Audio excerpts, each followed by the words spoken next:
الحمد لله وكفى والسلام على عباده الذين اصطفى أما بعد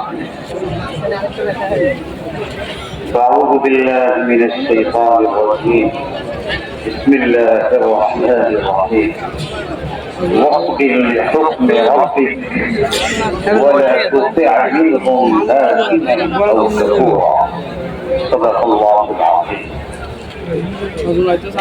আল্লাহ তাআলা আমাদের প্রিয় নবী হযরত মুহাম্মদ রাসূলুল্লাহ সাল্লাল্লাহু আলাইহি ওয়াসাল্লামকে নির্দেশ দিয়েছেন, আমি আপনাকে যা নির্দেশ দিয়েছি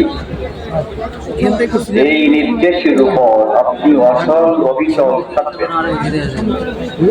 এর থেকে বিচ্যুত করার জন্য সমাজে বিভিন্ন শক্তি বিরাজ করছে।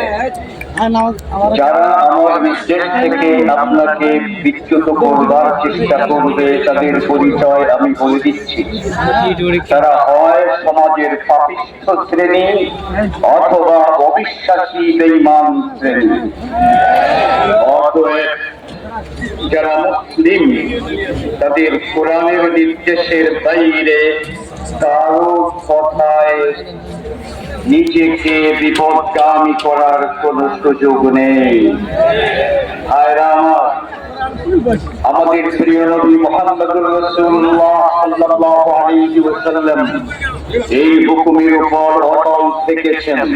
এর জন্য তাকে অনেক নির্যাতন ভোগ করতে হয়েছে, এমনকি তার সঙ্গীদের দেশ ছাড়তে হয়েছে এবং তিনিও মাতৃভূমি ত্যাগ করেছেন, কিন্তু আল্লাহর এই নির্দেশের বিপরীত কোনো কিছু কখনো মেনে নেননি।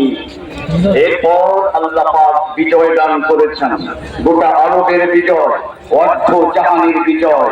এই বিজয় ধারা চলে আসছিল দীর্ঘ 1200 বছর, কিন্তু আমাদের ভাগ্যের নির্মম পরিহাস অটোমান সাম্রাজ্যের পতনের পর, যেখানে আমরা 3 মহাদেশ পরিচালনা করতাম, শাসন করতাম, আজকে বাংলাদেশের যুবকরা তাদের রুটি আর রুটির জন্য ইতালি যায়, ইউরোপে যায়, লন্ডন যায়, আমেরিকা যায়। আজ থেকে 300 বছর আগে ইউরোপের, লন্ডনের, ব্রিটেনের, বেলজিয়ামের, ফ্রান্সের ওই দেশের লোকেরা পেটের ধান্দায় এই ভারত উপমহাদেশে এসেছিল।